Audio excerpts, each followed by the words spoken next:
18 বছর পার হলে প্রত্যেকটা ছেলে মানুষের জীবনে একটা উপহার আসে। সেই উপহারটা হচ্ছে পরিবারের দায়িত্ব। যেই ছেলেটা 18 বছর পেরিয়ে যায় তখন সেই ছেলেটার জীবনে একটা ঝড় নেমে আসে, আর সেই ঝড়টাই হচ্ছে তার পরিবারের দায়িত্ব। তার জীবনটাকে এমনভাবে এলোমেলো করে দিবে যে সে এই দায়িত্বের থেকে বের হতে পারবে না। সে বারংবার তার নিজের স্বপ্নগুলো বিসর্জন দিবে। চোখের সামনে তার স্বপ্নগুলো থাকার পরও সেই স্বপ্নগুলো ভেঙে চুরমার হয়ে যাবে। স্বপ্নের জিনিসগুলো সে ছুঁয়েও দেখতে পারবে না। কেন জানেন? তার পরিবারের চিন্তায়। তার পরিবারকে তার ভালো রাখতে হবে। একটা ছেলে যখন অনেক অনেক কিছু আবদার করে তার পরিবারের কাছে, একটা সময়ের পর গিয়ে এই ছেলেটাই সকল আবদারের কথা ভুলে যায়। সে ভুলে যায় নিজের শখের কথা, সে বিসর্জন দেয় নিজের স্বপ্নটাকে।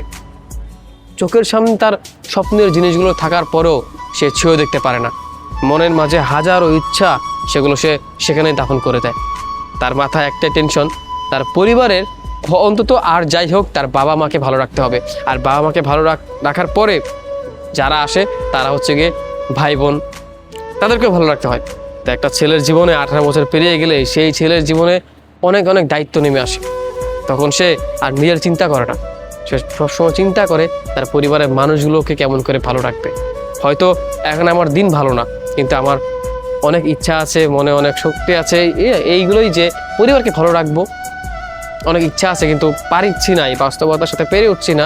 কিন্তু হ্যাঁ, মনে আমার হাজারো ইচ্ছা শক্তি আছে যে আমি আমার পরিবারের মানুষগুলোকে ভালো রাখবো। দিন শেষে নিজে ভালো থাকি বা না থাকি তাদেরকে ভালো রাখবো।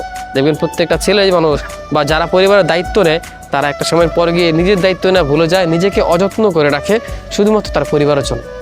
দিন শেষে এই পরিবারই তার সব কিছু, এই পরিবারকে ঘিরেই সে বেঁচে থাকে। সবসময় চেষ্টা করে তার পরিবারের মানুষগুলোকে কেমন করে ভালো থাকবে, শুধু এই চিন্তাটাই তার মাথায় থাকে।